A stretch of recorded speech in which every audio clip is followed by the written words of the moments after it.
São galera que assiste o meu canal.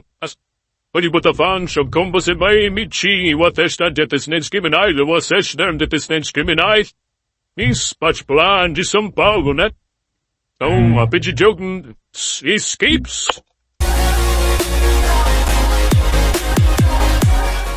Eu vou fazer esse vídeo. Então, basicamente, você vai entrar nesse site aqui. Vou deixar na descrição. Vai entrar nesse link. Clica aqui na touch. Vai abrir. Vai clicar aqui e iniciar. Vai basicamente, mas pode começar a clicar aqui também, né? Pegar o serviço digital. Você clica em digital. Você clicar. Vai pedir para você logar a sua conta. Mostra. Clica aqui em digital. Vai pedir para você logar. Você permite a autorização. E você vai colocar sua CPF aqui e a sua senha do banco. E vai entrar. Vamos, né? Nesse site aqui.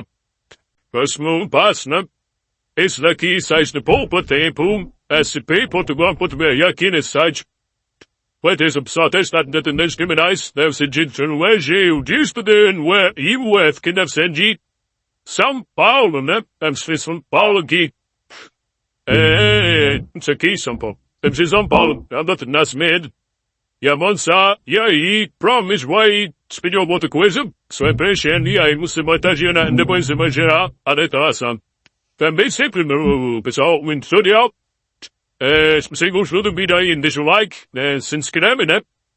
A gente está precisando aí, chegar, tema descrito ali, bem precisamos de horas, né? Assistir, para te monetizar. E já, eu peço apoio, Deus te abençoe. E tamo junto, se me ajudei, fico muito grato, e é isso. Aqui vocês não mostrar.